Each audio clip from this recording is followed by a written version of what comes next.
The government says the census is responsible for deciding how to spend $400 billion a year for the next decade. But what should you do if you never got a form? 24 Hour News 8's Tony Tagliavia live in studio. Brian, we got the question from viewers and took it to the Census Bureau for some answers.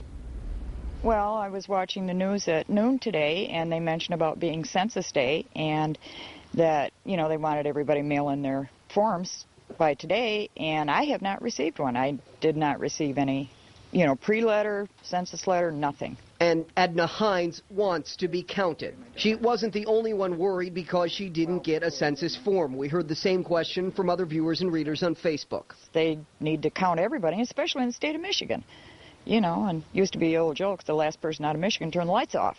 Well, I'm still here. So why wouldn't someone get a form? If a form was had a typo on it or something of that nature and the post office couldn't read it, there's a chance that it wasn't delivered to their house. The Census Bureau's Pat McDonald says workers haven't found any large glitches locally or large groups of residents that haven't received a form. Those looking for a form can get it in person from a Census Question Assistance Center.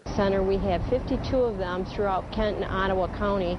That includes one on Plainfield Avenue, not far from where Edna Hines lives. That's not that far, and I go down on North Plainfield quite regularly, so I will stop there and pick one up. So does the Census Bureau take any steps to make sure no one tries to fill out 2 forms or more for one household? Well, the forms are coded that you get at your house, so they're coded to that specific residence. If someone picks one up and fills out the same information, we'll be cross-checking that. If you want to find a place where you can go and get a replacement form, or if you want to see how many people in your neighborhood or city or county are sending back their forms so far, we have links to all that at woodtv.com. Inside our census story, there's also a census section at the bottom of the homepage. Brian? Tony, thank you. We also want to remind you should be on the alert for census scams. Census workers could show up at your door if you haven't turned your form in yet. But you need to beware of anyone looking for personal information like credit card numbers. While census workers may call you, they will not send you an email.